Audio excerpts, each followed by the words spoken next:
All right, so is small bay industrial really recession-proof? Because the easy money in commercial real estate is over. Interest rates are high, capital is tight, and investors who made bets on the wrong asset classes over the last 3-4 years are finding out the hard way. Trust me, I've made my own. But inside the chaos, one sector has been very durable over the last 5-10 plus years, and most people don't even know about it. So I'm Jeremiah Boucher, founder and CEO of Patriot Holdings. I've been acquiring, operating, managing commercial real estate for 20 years now. We have more than $420 million of assets under management across industrial, self-storage, manufactured housing. And today I want to break down the one sector that I believe is one of the most durable, one of the most misunderstood, and one of the most overlooked by investors right now in real estate. This asset class is classified as small and mid-bay industrial. So most importantly, I want to share why this type of real estate belongs in a portfolio in real estate that focuses on cash flow.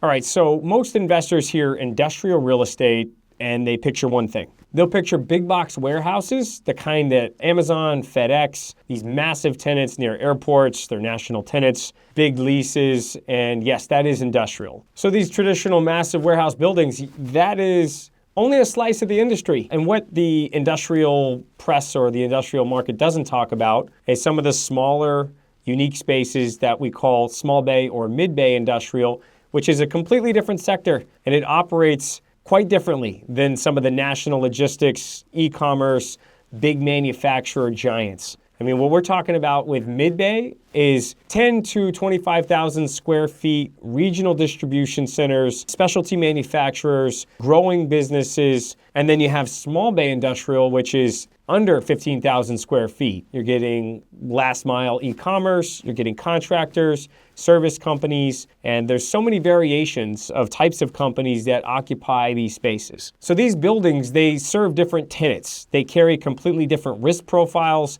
and they require totally different operating capabilities and capital requirements. Most investors, the ones that aren't really in the weeds of commercial real estate, they just lump industrial all together, and that's a major mistake. So why does this matter? What's in it for you as the investor? Well, at the end of the day, let's set the foundation of the thesis that commercial real estate, structured properly, gives investors 4 key things that most other asset classes for investments do not provide. And that comes, number 1, with tax benefits. Hands down, the best tax benefits out of any other category of investments, in my opinion. It's depreciation, cost segregation, the bonus depreciation, all legal IRS-sanctioned tools that will shelter a portion or the majority of your income so you can defer it and keep investing it pre-tax. And number 2, what does real estate provide? Well, cash flow. That's why we all invest in it. It's not appreciation speculation, it's actual distributions, money in the bank. Small and mid-bay industrial, this is what the real focus is, produces a 7 to 10% cash-on-cash return when bought properly and once stabilized. So third is the downside protection, risk-adjusted returns. And this is where the segmentation of these types of businesses is critical. The real focus here is industrial or business tenants who occupy these properties.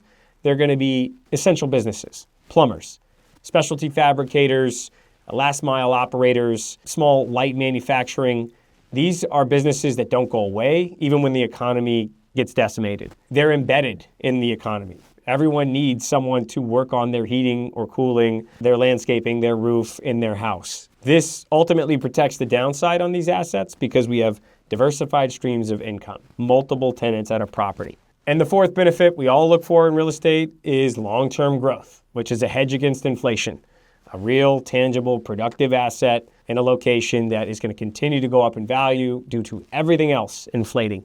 And yes, there will be ups and downs and cycles, but the underlying structure of the economy is going to continue to drive hard asset values up over time, and that's generational, that's defensible, that's fundamental, and that's what we look for in real estate. So owning real estate is only as good as the demand that people want the real estate. So here's why I'm not just bullish on industrial today, I'm building this portfolio around it for the next decade. So the first force is e-commerce.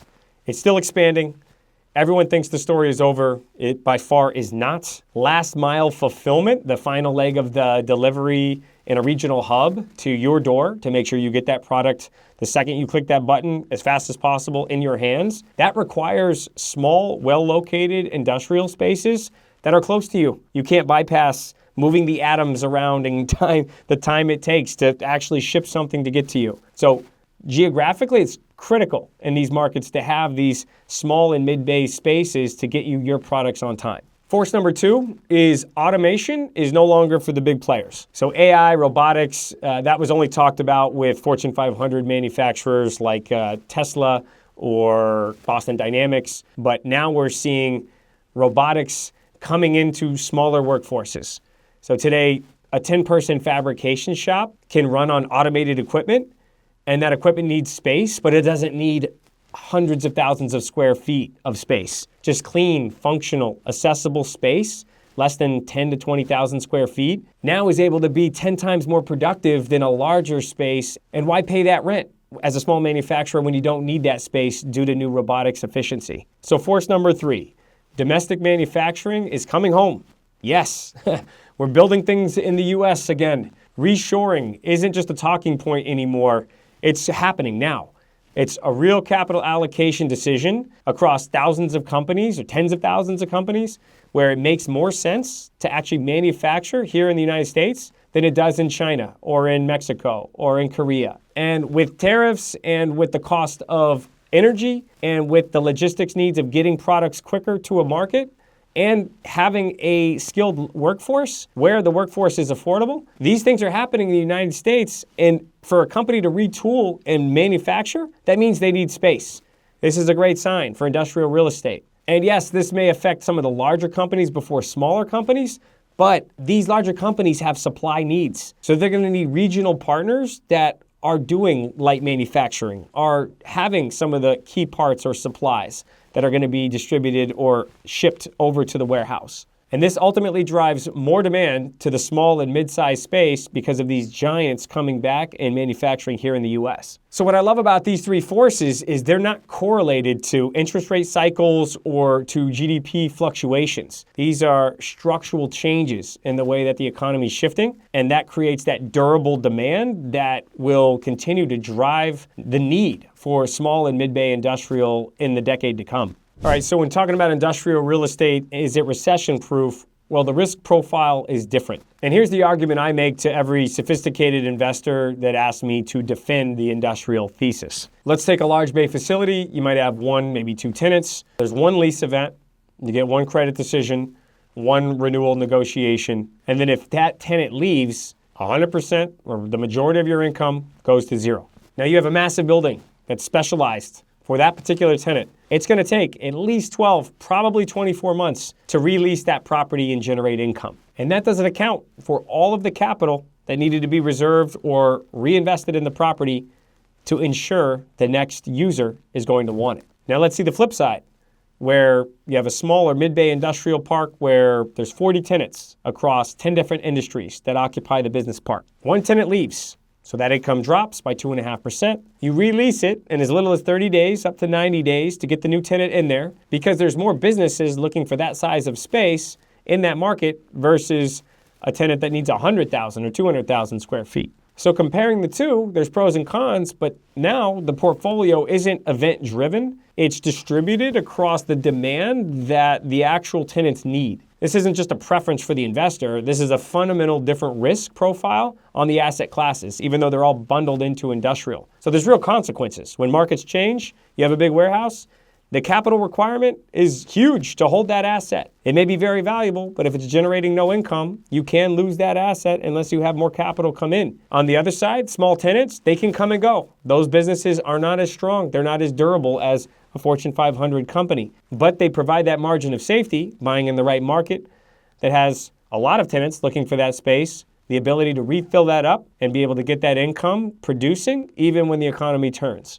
A firm that I admire called BKM Capital Partners, one of their executives named Mason Waite. I respect these guys a ton. They do it the right way. So he says success in small bay and mid bay, it comes down to whether the operator understands how tenants actually use the space, how their needs evolve, and where targeted changes to the layout, the functionality, the lease strategy move the needle. That's the edge. He's essentially saying you need to know the tenant's needs even more than the tenant knows what their own needs are. And adapting and shifting that and serving them is going to be that durable competitive advantage. To wrap it up, is execution is everything. That is the core conversation here. And it's small and mid-bay industrial. I mean, it's going to work, but it's not passive. It's not just perfect triple net leases. You clip a coupon, you get a mailbox check from one tenant. It requires getting down and dirty, active management, rolling up your sleeves, knowing the market, knowing the types of tenants, and having that operational discipline where you're selecting the right asset. You're putting the capital into quality markets, quality assets. There's a leasing strategy to attract the right businesses with the right balance of industries in your business parks. And then continually feeding the tenant relationship where they respect you, your firm, you're fair, and you respect them. These are all details that aren't really sexy to talk about, but this is what separates good assets from great assets. And here's the counterintuitive upside for investors. The complexity of the business is the economic moat, because the same operational intensity that makes it hard to manage is exactly what keeps the large institutions on the sideline and what keeps the competition low. So if you want to get into the space, I highly suggest partnering or working with somebody that is an operator first and they built the infrastructure around executing on what we talked about here. Someone that's been through the ups, been through the downs, and they know the markets they're investing in. Then you ultimately get the goal you're looking for. Recession-resistant assets that cash flow, give you the tax benefits, the long-term appreciation, the durability that real estate provide without the operational burden of having to do it all yourself.